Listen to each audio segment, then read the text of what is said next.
kitab hadis pengajian malam ni Riyadhus Shalihin.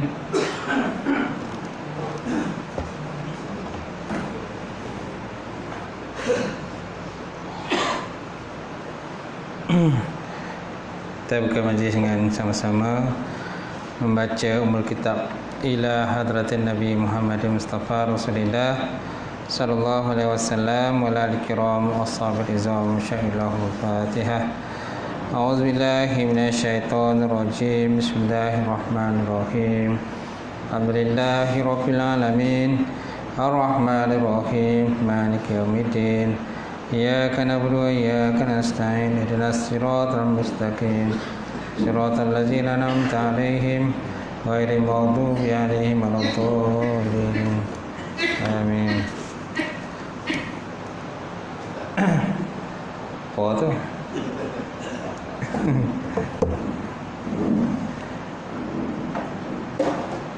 Assalamualaikum warahmatullahi taala wabarakatuh. Alhamdulillahi nahmaduhu wa nasta'in wa nastahdi wa na'udzu billahi min syururi anfusina wa min sayyiati a'malina. May yahdihillahu fala mudilla lahu wa may yudlilhu fala hadiya lahu. Asyhadu an la ilaha illallah wahdahu la syarika lah wa asyhadu anna Muhammadan abduhu wa rasuluh.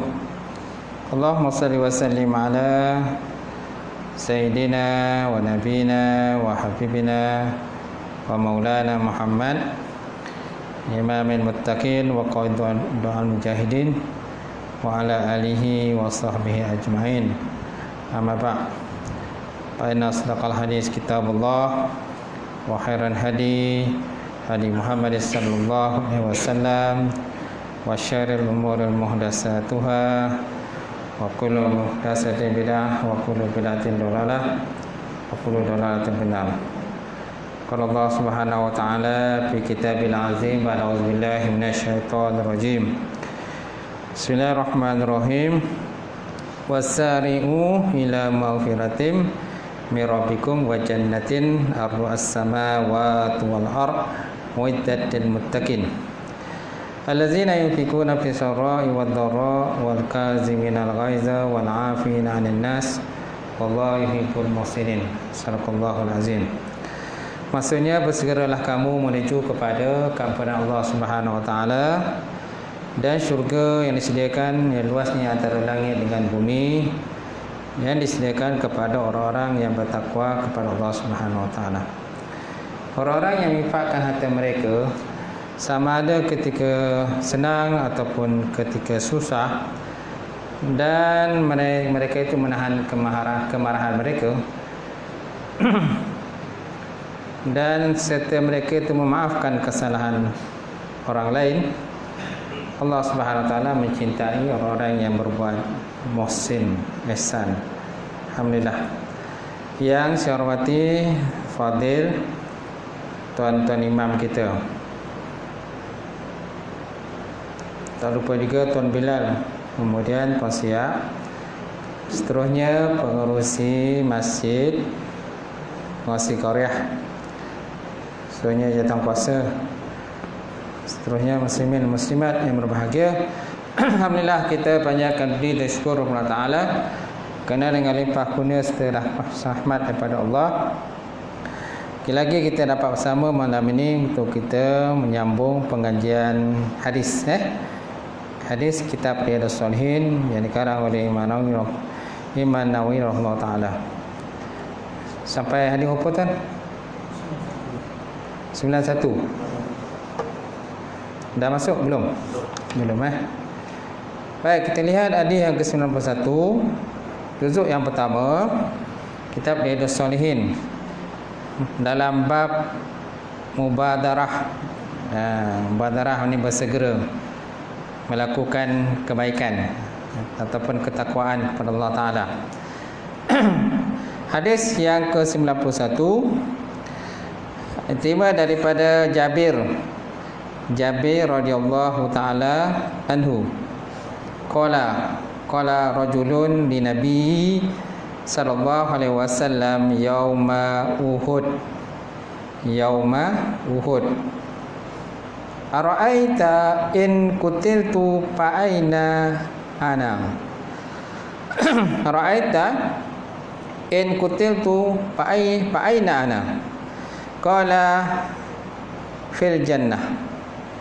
Qala Rasulullah sallallahu alaihi wasallam lah. Qala fil jannah. Fa'alqa tamaratin kunna bi yadihi summa qatala hatta qutila. Summa qatala hatta qutila. Muttafaqun alaih. Baik. Hadis ini diterima daripada Jabir radhiyallahu taala anhu. Qala berkata ia, qala rajulun li Nabi sallallahu alaihi wasallam yauma Uhud. Telah berkatalah seorang laki-laki kepada Nabi sallallahu alaihi wasallam pada hari peperangan Uhud. Pada hari peperangan Uhud. Apa kata laki-laki itu? Ara'aita maksudnya apa pendapat engkau? Apa pandangan engkau? Asal mana ra'a ni asal mana ra'a ni melihat. Asal mana ra'a ni melihat. Tapi di sini bukan mana melihat. Apa pandangan, pendapat, apa komen tuan? In kutiltu, jikalau aku dibunuh, fa aina ana, di mana aku? Kalau seandainya aku dibunuh ataupun terbunuhlah dalam peperangan Uhud ini, fa aina, di mana aku akan duduk? Di syurga ataupun neraka lah maksudnya tu. Qala berkatalah Nabi sallallahu alaihi wasallam, fil jannati, kamu akan duduk dalam syurga. Kamu akan duduk dalam syurga. Separuh riwayat menyatakan orang yang mati syahid, dia punya roh itu berada dalam rongga burung. Burung-burung syurga terbang ke sana kemarilah. Burung syurga berwarna hijau terbang ke sana kemari dalam syurga, mencari buah-buahan yang terdapat dalam syurga. Itu kelebihan orang yang mati syahid. Fa'alqa tamaratin, maka lalu dia mencampakkan beberapa biji tamar. Kunna fi yadihi, yang mana tamar tadi ada kat tangan dia. Dia mencampakkan tangan ataupun membuangkan tangan yang ada di tangan dia tadilah. Masa itu mungkin dia tengah makan kurma dan sebagainya, buah tamar. Lalu dia pun mencampakkan fa'alqa tamaratin kunna fi yadihi, campakkan tamar tadi yang terdapat pada tangannya. Summa qatala, maka lalu dia pun berperang. Dia pun pergi perang hatta sehingga kutila, sehingga dia dibunuh ataupun terbunuhlah, atau istilah lainnya mati syahidlah dalam peperangan Uhud tersebut. Okey. Dalam peperangan Uhud, kalau ikut sejarahnya, tentera Islam sebenarnya kalah dalam peperangan tersebut. Okey. Di mana jumlah tentera Islam yang mati syahid sebanyak 70 orang mati syahid. Dan ramai di kalangan mereka itu yang hafal Quran, tuan-tuan, masya-Allah. Sebagaimana tentera kafir terbunuh dalam peperangan Badar sebanyak 70 orang, mereka pun 70 orang juga terbunuh dalam peperangan Badar. Dalam peperangan Uhud pun tentera Islam pula terbunuh sebanyak 70 orang. Cuma bezanya kan, yang ini kafir, yang ini Islam. Yang ini bukan mati dalam Islam, tapi mati dalam kafir, masuk dalam neraka. Yang ini masuk dalam syurga Allah Subhanahu wa taala. Itu bezanya lah. Baik. Maksud hadis ni daripada Jabir radhiyallahu taala anhu, katanya seorang lelaki bertanya kepada Rasulullah SAW pada hari peperangan Uhud, katakanlah kepadaku, kalau aku terbunuh dalam peperangan ini, di mana aku? Jawab baginda Nabi Muhammad sallallahu alaihi wasallam, di syurga. Kamu berada di syurga. Lalu lelaki itu bersegera meletakkan beberapa biji tamar yang ada di tangannya, kemudian dia berperang sehinggalah mati terbunuh dalam peperangan tersebut. Macam tu. Baik. Kemudian apakah pengajaran hadis ini? Pertama, orang yang benar niatnya untuk mati syahid akan diperkenankan Allah Ta'ala dengan menghasilkan apa yang diniatkan tadilah. Kerana orang pergi perang ni ada berbagai-bagai kategori juga. Ada orang berperang kerana marah. Ada seorang sahabat tanya dengan Nabi sallallahu alaihi wasallam, "Ya Rasulullah, manakah orang yang dikatakan orang yang mati fi sabilillah, mati syahidlah? Ada berperang kerana marah, ada berperang kerana nak nama, kan? Ada orang supaya orang menyebut-nyebut kelebihannya suatu hari nanti." Jadi manakah dikatakan orang itu dikatakan fi sabilillah? Maka Nabi SAW menyebut, "Man qatala litakunu kalimatullah ya ulia bahwa fi sabilillah." Barang siapa yang berperang kerana menegakkan kalimah Allah Subhanahu wa taala, iaitulah orang itu dikatakan fi sabilillah yang sebenar. Maknanya berperang atas jalan Allah Taala. Kemudian orang yang mati syahid terbagi pada dua kan? Tiga. Ada tiga kategori orang mati syahid. Pertama, syahid dunia. Yang kedua, syahid akhirat. Yang ketiga, syahid dunia dan akhirat. Pertama, syahid dunia. Yang kedua, syahid akhirat. Yang ketiga, syahid dunia dan akhirat. Kita nak berada dalam kategori mana? Syahid dunia saja ke? Ataupun syahid akhirat ke? Ataupun syahid dunia dan akhirat? Jadi katakan orang mati syahid dunia itu, iaitulah orang-orang yang berperang macam tadilah, nakkan nama, nakkan kedudukan dan sebagainya. Kemudian dia mati terbunuh. Jadi dari segi konteks dunia memang kita nampak mati syahid. Tapi sebenarnya dalam hati dia ada niat lain. Nakkan nama, nakkan harta gharimah ataupun harta rampasan perang. Macam tu. Ini dikatakan orang yang syahid dunia sahaja, tapi tidak syahid di akhirat. Yang kedua, syahid akhirat. Syahid dunia, syahid akhirat itulah orang daripada konteks dunia kita tak nampak dia syahid, tapi syahid. Okey? Itu seperti orang yang mati terbakar, orang yang mati terjatuh daripada bangunan tinggi, orang yang mati dihimpap dengan benda yang berat dan sebagainya, orang mati lemas. Itu dikatakan orang yang mati syahid akhirat. Dalam konteks dunia kita tak nampak dia syahid sebab dia tak berperang. Kita tak nampak pun dia perang, dia tak angkat senjata pun, tapi termasuk dalam mati syahid akhirat. Yang ketiga, mati syahid dunia dan akhirat, iaitulah orang yang pergi berperang pada Allah Subhanahu wa taala dengan niat ikhlas kerana Allah Subhanahu wa taala, bukan kerana nakkan harta gharimah, bukan nakkan nama, kedudukan, pangkat dan sebagainya. Kemudian dia mati syahid. Itu dikatakan orang yang mati syahid dunia dan akhirat. Baik, jadi pelbagai kategori manusia untuk pergi berperang pada Allah Subhanahu wa taala. Baik, kemudian yang kedua, seperti yang sebelumnya hadis ini menggalakkan segera melakukan kebajikan. Kita nampak sahabat tadi tuan-tuan, bila dia bertanya dengan Nabi, "Ya Rasulullah, adakah aku ni berada di syurga ataupun di neraka?" Maka Nabi kata, "Kamu di syurga." Maksudnya kalau aku pergi perang ni, aku terbunuh dalam perang Uhud, sama ada aku syurga ke neraka. Nabi kata syurga. Apa lagi? Dia terus kata menyahut cabaran. Menyahut cabaran ataupun sahutan Rasulullah SAW tanpa berlengah masa lagi lah. Sebab orang pergi perang pun ada beberapa kategori juga. Ada yang bersegera pergi, ada yang malas. Dia nak pergi tapi malas, pusing sana, pusing sini, pusing sana, pusing sini. Lalas pergi jugalah, pergi juga, walaupun kulu kilir dari ke bau dan sebagainya. Yang ketiga, memang dia pusing tapi memang tak pergi. Pusing langsung tak pergi. Tidak ada alasan. Seperti ada sahabat tu kan, yang tertinggal, tercicir dalam peperangan tadi.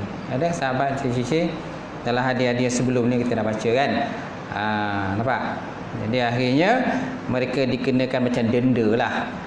Dikenakan denda, sehingga kan Nabi dengan para sahabat tidak dibenarkan untuk bercakap dengan dia selama 50 hari. Bayangkanlah, 50 hari Nabi dan para sahabat tak bercakap dengan dia. Sebab apa? Kerana dia tidak hadir dalam peperangan Tabuk. Tidak hadir dalam peperangan Tabuk, sedangkan dia tidak ada alasan pun untuk tidak hadir. Baik, yang ketiga, seorang yang mati dalam peperangan kerana menegakkan agama Allah, dia adalah mati syahid dan balasannya ialah syurga. Balasannya syurga. Macam tu. Dan orang yang mati syahid sebenarnya pun tak mati. Wala tasabannal ladzina yuqatiluna fi sabilillahi amwat bal ahya'u walakin la tashurun. Janganlah kamu menyangka orang-orang yang mati syahid pada jalan Allah Ta'ala itu mati, bahkan sebenarnya mereka itu masih hidup. Mereka mendapat rezeki daripada Allah Subhanahu Wa Ta'ala. Baik, kemudian yang keempat, sesuatu perkara naklah dirujuk kepada orang arif dan ahli mengenainya. Jadi kalau kita nak, ialah zaman sekarang ni kan berbagai-bagai yang kata ideologi, pandangan, pendapat, orang Islam bukan nak berpecah sana pecah sini sebagainya. Ada Daesh lah, ISIS lah, IS lah, macam-macam kan. Macam tu. Kita takuti nanti kita masuk kumpulan yang tak betul. Bila masuk kumpulan yang tak betul kan, dia kata syahid, tapi sebenarnya tak syahid pun. Pun kena berhati-hati jugalah. Kena rujuk kepada orang yang arif dan orang yang pakar satu perkara tadi sebelum kita masuk mana-mana kumpulan. Kita kundi nanti kita masuk kumpulan tersebut, kita ingat kumpulan tu betul, tapi sebenarnya kumpulan tu tak betul pun, akidah mereka sesat, akidah mereka. Kita takuti kita tak mati syahid, mati macam tu je. Baik tuan-tuan. Habis itu satu hadis pertama. Kemudian kita lihat hadis kedua, hadis yang terima daripada Abi Hurairah. An Abi Hurairah radhiyallahu ta'ala anhu qala jaa rajulun ila Nabi sallallahu alaihi wasallam faqala ya Rasulullah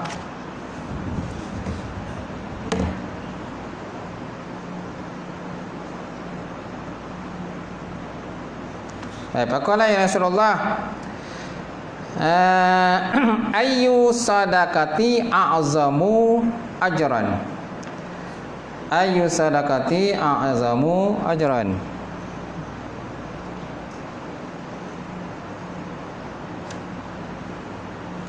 Baik, ayyu sadaqati a'zamu ajran.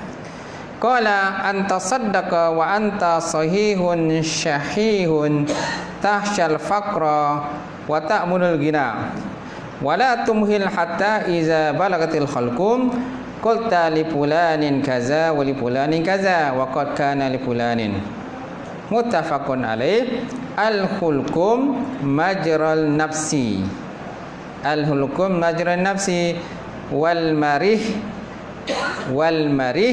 majrat ta'am wasyarab.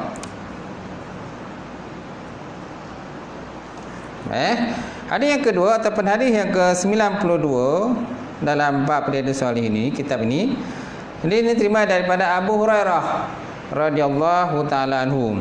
Qala, berkata ia, jaa rajulun ila Nabi sallallahu alaihi wasallam. Telah datanglah seorang laki-laki ataupun telah pergilah seorang laki-laki ila Nabi sallallahu alaihi wasallam, kepada Nabi sallallahu alaihi wasallam. Faqala, maka berkata ia, ya Rasulullah, ayyu sadaqati a'zamu ajran, manakah sedekah yang paling besar nisbah pahala dia? Manakah sedekah yang paling besar pahalanya ya Rasulullah? Kerana sedekah ni macam-macam sedekah kan. Jadi mana yang paling besar?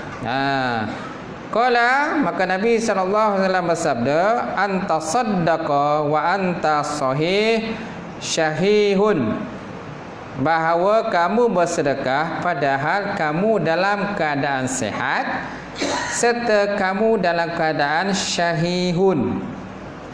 Apa makna syahihun? Syahihun maknanya sangat sayang pada harta. Masa itu kamu sangat sayang pada harta tersebut. Kemudian tahsyal faqra, serta kamu takut menjadi fakir ketika kamu menginfakkan harta tadi. Wa ta'mulul ghina, serta kamu masa itu mengharap-harapkan menjadi kaya. Kamu harap-harapkan kaya, wangangan nak kaya. Wala tumhil hatta iza balatul hulqum, dan janganlah kau menangguhkan sedekah sehingga nyawa sampai ke halkum. Wala tumhil, dan janganlah kamu menangguhkan. Tumhil maknanya menangguh, melekakanlah, meleka, melambatkan dan sebagainya. Wala tumhil hatta iza balatul hulqum, janganlah kamu menangguh-nangguhkan daripada berikan harta itu sehingga nyawa dah sampai ke halkum. Dah nak keluar dah nyawa daripada batu badan kita. Qul ta'li fulanin kaza, masa itulah baru dia cakap, bagi si fulan ni banyak ni harta yang aku bagi. Kemudian wali fulani kaza, dan bagi si fulan ni banyak harta aku bagi kat dia. Wa qad kana li fulan, dan sungguh adalah bagi si fulan tu sekian-sekian banyak. Masa itulah dia sibuk nak kata nak mengagih-agihkan harta, nak wasiat sana wasiat sini dan sebagainya. Dan nyawa dah sampai kaku, dah kelang kabut lah istilah kata ni. Dah kelang kabut. Sepatutnya buat mata sihat. Sesihatlah kita nak buat kan. Buat sign agreement macam-macam. Ini dah terdosak macam tu, dah jalan pun dah tak boleh. Cakap pun dah tak obeh. Nyawa pun orang kata dah setengah mati, dah sompok-sompok dan sebagainya. Masa itulah baru nak wasiat dan sebagainya. Muttafaqun alaih. Jadi apakah makna hulkum? Al-hulkum majran nafsi. Halkum ataupun hulkum maknanya tempat lalu nafas. Majral nafsi, lalu pernafasan, lubang pernafasan. Kemudian wal marih, majra ta'am wasyarab, tempat lalu makanan dan juga minuman. Itu dikatakan sebagai marih, urat marih. Urat marih. Ada orang berpendapat marih ni kiri kanan, wallahu alam lah. Tapi kalau ikut pada hadis ini, maknanya dia binatang tu dekat leher tu dia ada dua saluran. Saluran makanan, juga saluran makanan, minuman, dan saluran pernafasan. Jadi waktu kita sembelih itu wajiblah kita memutuskan dua saluran tadilah, makanan dan juga minuman, dan juga saluran pernafasan. Ada orang kata di kanan yang marih, tapi kalau ikut ini, mana yang tengah-tengah salah satu ni adalah urat marih. Masya-Allah. Baik, kita ulang semula di sini. Hadis ini terima daripada Abu Hurairah radhiyallahu ta'ala anhu. Qala berkata ia, ja'a rajulun ila Nabi, satu hari telah datanglah seorang lelaki kepada Nabi sallallahu alaihi wasallam. Faqala, maka berkata dia kepada Nabi, ya Rasulullah, ayu a'zamu sadaqatil a'zamu ajran, manakah sedekah yang paling besar pahala ni lah. Qala, maka Nabi sallallahu alaihi wasallam, anta saddaqa wa anta sahihun syahihun. Kamu bersedekah bahawa masa itu kamu dalam keadaan sihat, dan masa itu kamu memerlukan ataupun sangat menginginkan kepada harta tersebut. Sangat menginginkan pada harta tersebut. Kerana harta ni ada dua. Satu, harta yang kita memang sangat inginkan pada harta tu. Yang kedua, harta tu kita tak ingin sangat pun. Tak ingin sangat pun pada harta tu. Mungkin nilai harta tu mungkin tak banyak, kurang ke dan sebagainya, ataupun nilai pasaran pun tak tinggi. Jadi kita pun tak nak sangatlah harta tu. Kerana harta pun ada dua kan, harta alih dan juga harta tak alih. Harta yang boleh bergerak-gerak sana gerak sini, kereta motor tu harta juga kan. Rumah pun harta tak? Harta juga. Anak-anak harta juga. Rumah harta tak alih, harta yang tak boleh dialih rumah. Kalau nak alih boleh ambil bulldozer lah, angkat ramai-ramai. Kalau dulu kan, zaman dulu kan kita muda-muda kan ada main alih-alih rumah ni, angkat ramai-ramai. Ada tempat-tempat tertentu masih lagi mengalih rumah ni. Tapi kena gotong royong lah, angkat ramai-ramai, pikul ramai-ramai lah. Kalau seorang tak boleh, patah leher kan.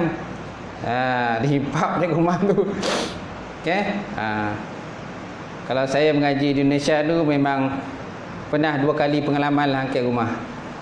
Pernah 2 kali pengalaman mengangkit rumah. Jauh juga angkit tu. Dekat Sebatu juga mengangkit. Tapi ramai lah. Ramai, kalau seorang tak larat dah. Mampu. Kepet je. Dia kena ramai-ramai. Dia bergotong royong. Bergotong royong. Kena angkat ramai-ramai. Jauh perjalanan. Kalau dekat tak apa kan. Tapi bila dah habis bergotong royong tu, memang makan sodap lah. Makan sodap tu dia sedia kan. Kan senang nak angkat kan. Masya Allah. Jadi Nabi tak jawab. Kan dia tanya tadi, manakah sedekah yang paling besar pahala? Nabi tak kata orang kata tolong orang tu sedekah paling besar kan, ataupun kan sedekah kan banyak kan. Sedekah kan banyak.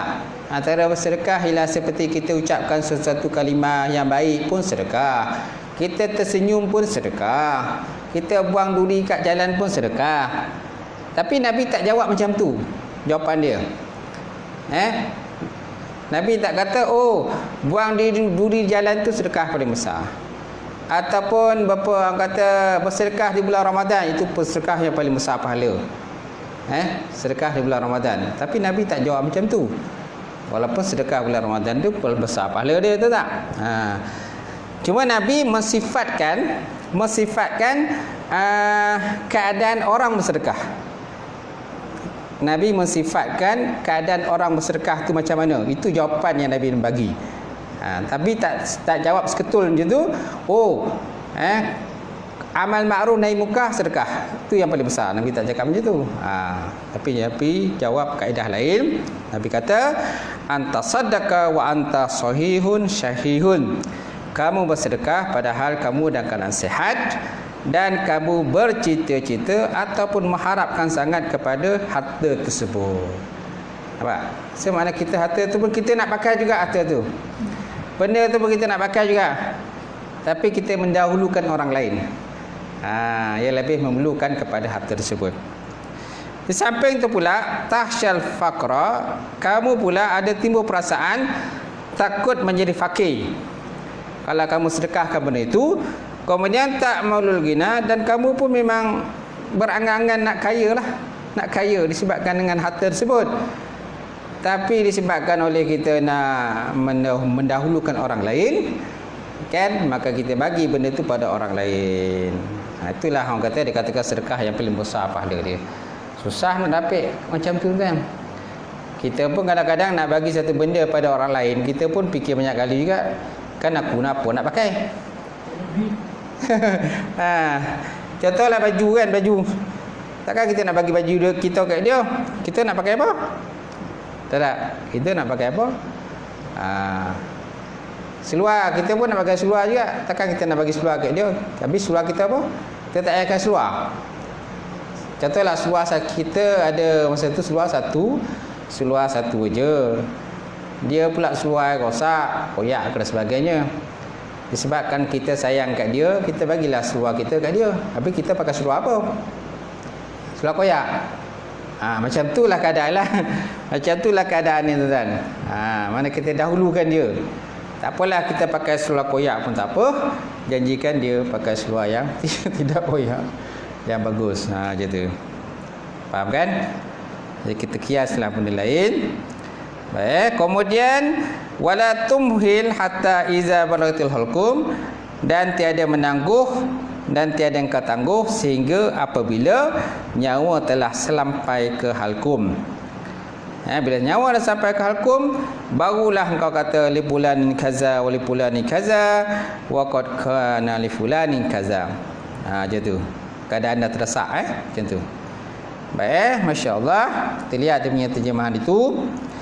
Daripada Abu Hurairah radhiyallahu ta'ala anhu katanya, seorang lelaki telah datang kepada Nabi sallallahu alaihi wasallam. Berkata dia, wahai Rasulullah, sedekah seperti manakah yang lebih baik besar pahalanya?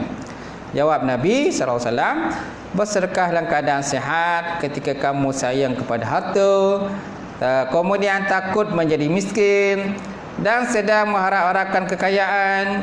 Jangan engkau menangguhkan sedekah sehingga nyawa sampai ke halkum, baru nak buat wasiat, hendak bersedekah untuk si fulan sekian-sekian banyak, untuk si fulan sekian-sekian banyak, sedangkan sudah berhasil bagi si fulan sekian. Maksudnya sedangkan sudah berhasil bagi si fulan yang diwasiatkan untuknya sekian bahagiannya, atau sudah menjadi milik waris jika wasiat itu lebih daripada 1/3, dan harus bagi waris meluluskan wasiat yang lebih itu ataupun dia tidak nak meluluskannya. Riwayat daripada Imam Bukhari dan juga Imam Muslim. Nampak tak? Jadi masa tu memang dah terdesak dah orang kata dah kritikal sangat, barulah nak sedekah, macam tu. Sepatutnya jangan berlaku gitulah. Janganlah mana kalau kita nak sedekah tu biarlah sedekah awal waktu kita masih sihat lagi. Masih kita sihat lagi masa itulah kita nak buat. Kalau nak wasiat pun wasiatlah awal senang waktu kita masih sihat. Waktu kita harta kita masih banyak kan. Ni harta dah tinggal sikit, barulah nak wasiat. Masya-Allah. Baik, pertanyaan daripada hadis ni, bersedekah di waktu sihat lebih afdal daripada bersedekah di waktu sakit. Nampak? Sedekah waktu sihat lebih afdal daripada sedekah waktu sakit. Kenapa bersedekah waktu sakit baru nak wasiat? Kerana dia agak-agak nyawa dia tak lama je. Kan? Tak nyawa tak lama lagi mungkin dia nak mati ni. Copet-copet dia wasiat. Macam tu. Tapi kalau masa sihat tak ada dia nak wasiat dia. Tak, dia nak fikir orang kata sedekah sana sedekah segi. Kalau boleh semua harta semua dia nak bolot. Semua harta dia nak bolot. Kalau nak buat rumah dia besar-besar. Tunjuk kat orang lain rumah dia besar. Sedangkan orang lain rumah semua kecil-kecil, rumah miskin-miskin dia. Rumah dia besar-besar. Kemudian kerana kebiasaan waktu sihat manusia lebih sayang pada harta, nampak? Waktu sihat banyak di kalangan kita ni memang sayang harta. Dan kita kalau boleh nak gunakan harta itu semasa kita sihat. Dan bukan itu saja. Malahan kalau kita ni nak menunjuk pada orang lain. Waktu dia sihat, kerana harta dia banyak, dia nak tunjuk ke orang lain. Kerana itu bersedekah di waktu sihat menunjukkan betapa kasihnya kepada Allah Subhanahu Wa Taala. Berbeza dengan orang yang sudah putus asa daripada hidupnya. Kalau orang yang dah nazak nak mati ni, kan, masa tu dia sibuk-sibuk nak bersedekah. Sesuai tak lagi masa tu? Tak sesuai lah sebenarnya. Kerana apa? Kerana keikhlasan kat situ dah kurang lah. Keikhlasan dia dah kurang. Kenapa dia sedekah? Kerana dah nyawa ikan, baru nak sedekah. Cuba kalau dia tak nyawa ikan, tak ada dia dah. Cuba dia sihat walafiat, pandangan pun tidak ada. Pandangan pun tidak ada, orang susah, orang miskin dan sebagainya, tak ada pandangan dah. Yang kedua, hadis ini juga menggalakkan kita bersegera melakukan kebajikan dan sedekah sebelum datangnya tanda-tanda hampirnya mati. Sebelum datang tanda-tanda mati. Baik, yang keempat, hendaklah seorang bersegera. Yang ketiga, hendaklah seorang bersegera melakukan kebajikan ibadat khususnya sebelum ajal hampir tiba. Betul lah, sebelum ajal hampir tiba. Yang keempat, apabila hendak bersedekah, bersedekahlah dengan benda-benda yang disayangi dan bernilai, kerana itulah sebaik-baik sedekah. Masya Allah, itulah sebaik-baik sedekah. Kita tengok para sahabat lah. Contoh para sahabat kan ketika peristiwa hijrah, macam mana? Sahabat yang mempunyai 2 orang isteri, bagi tawaran kepada sahabat yang datang daripada Mekah. Yang Madinah menawarkan pada sahabat yang datang daripada Mekah yang telah pun dipersaudarakan, kan? Dia kata, saya mempunyai 2 orang isteri. Kau pilihlah mana yang kau suka. Macam tu. Saya akan ceraikan mana yang kau suka tu, dan saya suruh dia kahwin dengan kau. Nampak? Macam tu sekali lah. Sanggup tak tu, tuan? Tak sanggup? Nampak? Belum sampai martabat tu dah. Martabat dah sampai lagi.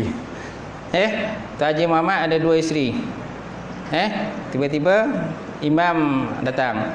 Imam tak ada isteri lah. Sebatang kara datang ke sini. Tak ceraikan seorang bagi pada imam.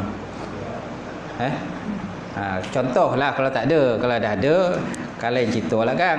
Rumah dua sebelah tahan dengar tu. Okey. Macam ustaz tu lah. Ustaz dah. Hujang cairan. Kau tak cairkan jauh pun ya. Dia kena cairan orang sini, dia dah tiket. Dia tiket ke sini, dia tak boleh nak pergi mana dah. Kalau tak jairan jodoh, dia tak tiket. Ada masa dia cabut dari tempat lain. Faham Baik, seterusnya kita masuk hadis yang ketiga, ataupun di sini disebut hadis yang ke-93. An Anas radhiyallahu ta'ala anhu. Anna Rasulullah SAW akhaza sayfan yaumal Uhud. Faqala man ya'khuzu minni haza fabasatu aydiyahum kullu insani minhum. Yaqulu ana jelas istilah kita kan. Ana, saya. Faqala faman ya'khuzuhu bihaqqihi fa ahjamal qaum faqala Abu Dujanah radhiyallahu ta'ala anhu ana akhizuhu bihaqqihi fa ahazahu fa falaqa bihi hamal musyrikin. Rawahul Muslim. Ismu Abu Dujanah Samak ibnu Khurasyah ataupun Simaku ibnu Khurasyah. Qaluhu ahjamal qaum ay tawaqqafu wa falaka bihi ay syaqqa hamal musyrikin ay ru'usahum.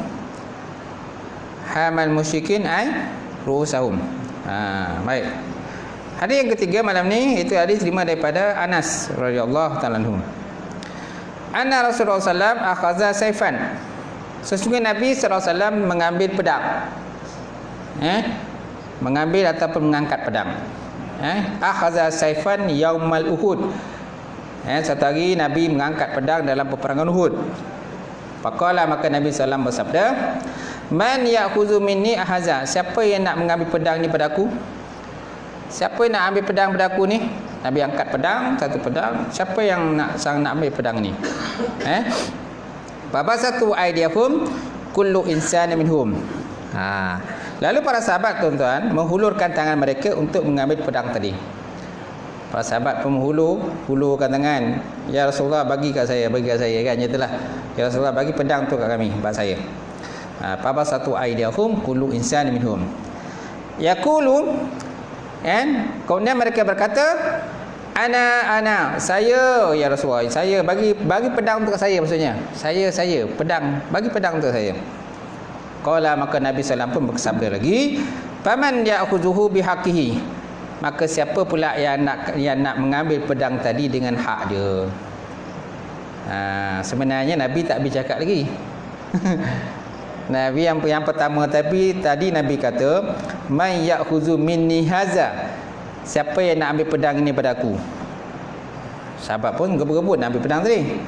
Ana bagi saya ya Rasulullah, bagi kat saya. Kemudian Nabi lanjutkan lagi percakapan, faman ya'khuzuhu bihaqqihi. Siapa yang nak ambil pedang ni dengan hak dia?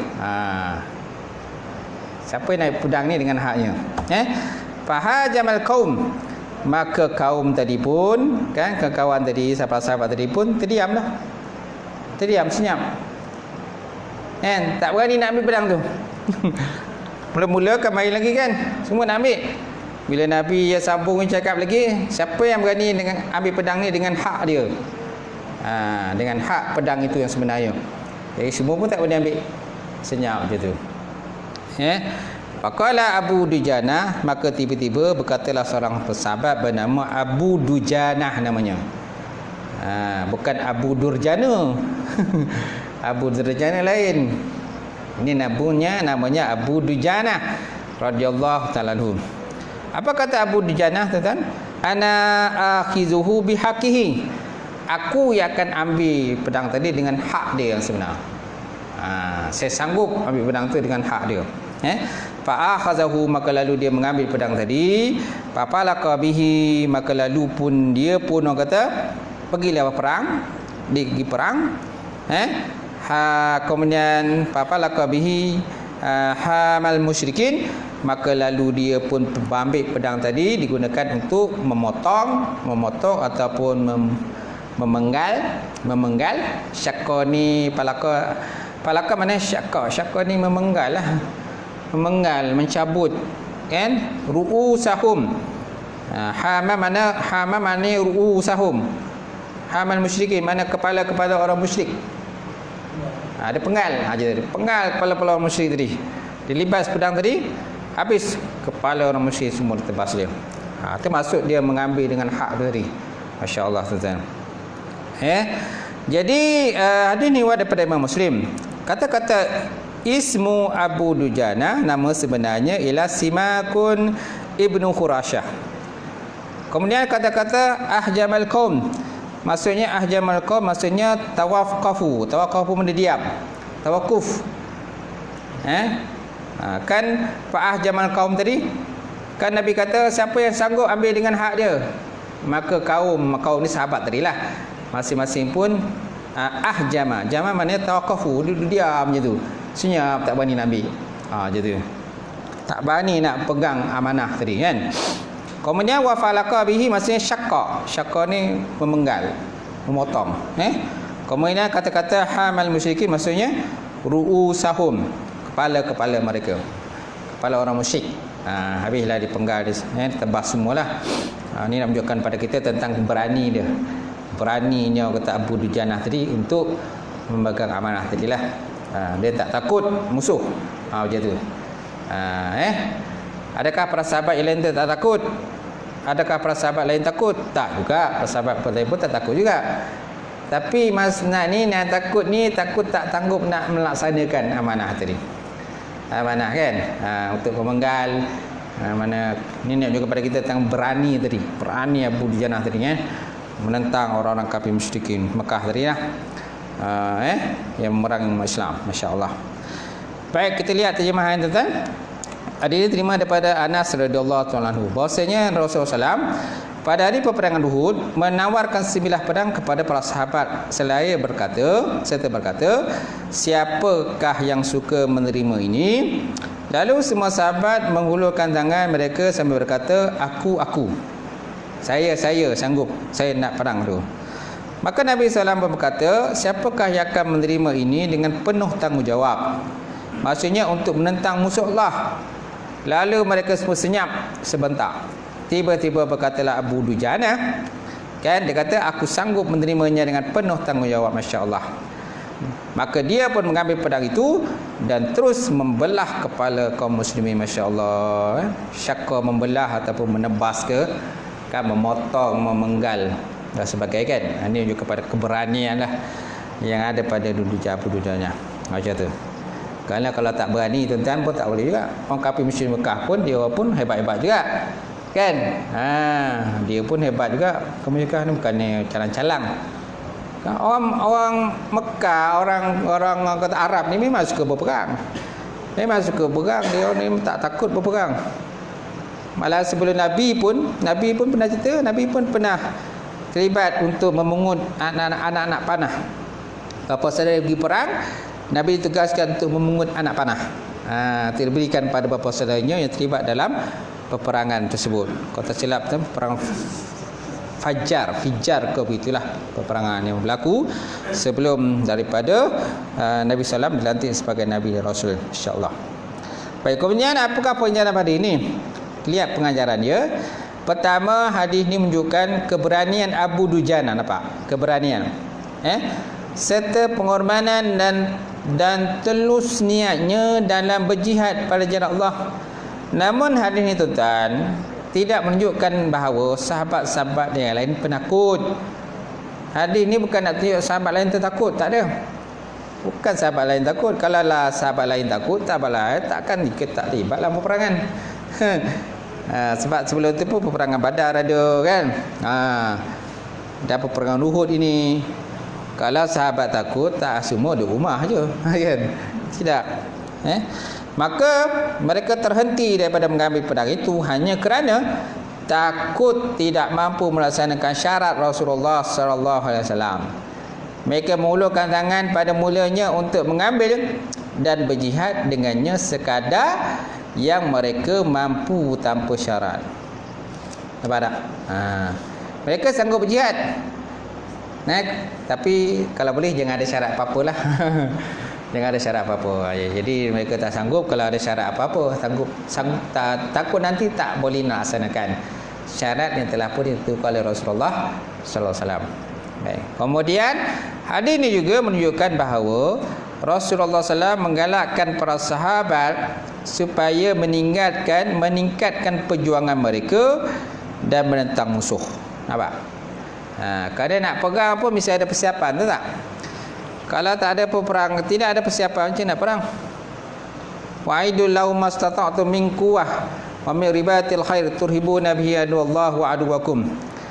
Naklah kamu persiapkan apa saja kelengkapan yang boleh kamu siapkan untuk pergi perang.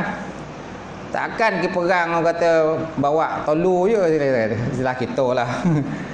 Kan bawa tolu je kan. Tolu apa?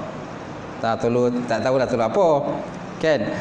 Misi bawa senjata. Kan senapang ke, pedang ke, keris ke, tahu tak? Mestilah suatu benda yang kita bawa. Sebab musuh pun dia gunakan alat juga. Kalau zaman sekarang lagi pula teknologi kan, dengan pesawat tempur dia, dengan orang kata meriam dia, dengan radar dia kan, boleh kesan, boleh tembak peluru pandu daripada berpuluh-puluh kilometer boleh tembak. Sekarang ni tembak menjarak jauh je kan. Kalau dulu ialah mestilah jarak dokek-dokek kan, dokek-dokek baru tembak bergaduh. Sama sekarang tembak daripada Malaysia nak tembak ke Israel boleh kan, silap. Tapi dengan teknologi peluru pandu yang canggih lah. Yang canggih boleh tembak hantar ke Israel sana tang. Macam tu. Baik, kemudian apa lagi? Kalau zaman sahabat juru, apa yang mereka gunakan? Biasa pedang lah. Senapang ada tak? Jarang kita dengar senapang, tapi ada penjanik. Penjanik tu tak? Penjanik tu macam listik. Gitu. Listik digunakan. Tembak, tarik daripada jauh, tarik lepas tu dilepaskan. Macam tu. Tapi pada kerajaan Osmaniyah kan di Turki kan, penggunaan meriam dah mula dah. Dah ada penggunaan meriam. Kemudian peperangan dulu, peperangan yang kata Melaka dengan Aceh, Melaka dengan Portugis, dah adalah penggunaan meriam. Meriam dah ada dah. Tembak pada jauh kan, meriam. Tapi kalahlah orang Melaka, kalah lawan Portugis, dia kalah. Cabut lagi, Cak Alibut, lari ke Johor. Baik, kemudian yang ketiga, orang menerima sesuatu tugas yang dibebankan katanya naklah melaksanakan tugas itu dengan sebaik mungkin. Semalah sesiapa saja yang kata terima tugas, terima amanah, naklah laksanakan amanah itu dengan sebaik mungkin. Jangan sembrono ya, terima amanah tapi tak nak laksanakan. Yang keempat, Islam menggalakkan umatnya berlumba-lumba mengerjakan kebajikan. Yang kelima, manusia biasanya mudah menerima pemberian yang merupakan hadiah, tetapi kebanyakan mereka tidak sanggup menerima amanah dan tanggungjawab yang berat. Tanggungjawab yang berat. Amanah suka, jawatan suka. Banyak kalau kita ni jawatan, berebut jawatan sana, berebut jawatan sini kan. Kadang-kadang bila sebut jawatan kau apa? Sampai 10 jawatan. Pengurusi itu, pengurusi ni, macam-macam. Tapi bila tengok dia punya kerja-kerja dia, tak dapat laksanakan dengan baik. Jawatan banyak tapi kualiti tak ada. Kita nak jawatan tak banyak tapi kualiti yang kita nak. Betul tak? Tak guna jawatan banyak tapi tak ada kualiti. Kan? Tak laksanakan dengan betul-betul laksana. Baik, kemudian Hendaklah diingat bahawa bagi setiap orang yang sanggup menerima amanah dan tanggungjawab itu mempunyai ganjaran yang besar di hadapan Allah Subhanahu Wa Taala. Dan Nabi sallallahu alaihi wasallam pernah bersabda, dia kata la imana liman la amana lahu. Tiada iman bagi orang yang tiada amanah bagi dia. Apa maksud tiada iman? Tidak sempurna iman. La imana, tiada sempurna iman, ataupun asal mana la imana tu maknanya tiada iman. Tapi tak ada yang iman langsung pun tak boleh juga. Yang terjemahan paling tepat, tiada sempurna iman bagi orang yang tiada amanah bagi dia. Baik. Kemudian hadis yang ke-94. Cukup sampai situ? Cukup? Okey, cukup sampai situ. Alhamdulillah. So maknanya 3 hadis lah. 3 hadis, hadis 91, 92 dan 93. Wallahu a'lam bissawab. Akan datang kita masuk hadis 94.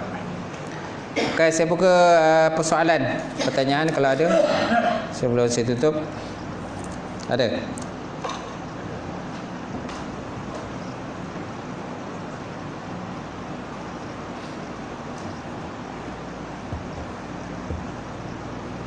Ada tak?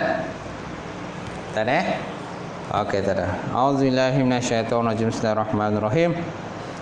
Alhamdulillah rabbil alamin wassalatu wassalamu ala asyrafil anbiya'i mursalin wa ala alihi washabbihi ajmain. Allahumma zidna ilman nafi'a wa yaqinan sadiqan wa 'ilman mutaqabbala wa rizqan halalan mubarakatan katsira wa syan fatayya alim. Nawlana qulubana bi nuri ma'rifatika wa tahalla fa'alibin. Allahumma inna na'udzubika min ilmin la yarfa' wa min nafsin la tashba' wa min qalbin la yasha' wa min du'ain la istajaba laha bi rahmatika ya arhamar rahimin. Rabbi zidna ilma, Rabbi zidna ilma, Rabbi zidna ilma wa fahma ya arhamar rahimin. Rabbana atina fid dunya hasanah wa fil akhirati hasanah wa qina azabannar. Subhana rabbika rabbil izzati amma yasifun, wassalamu alal mursalin, alhamdulillahi rabbil alamin. Qabarallahu minkum.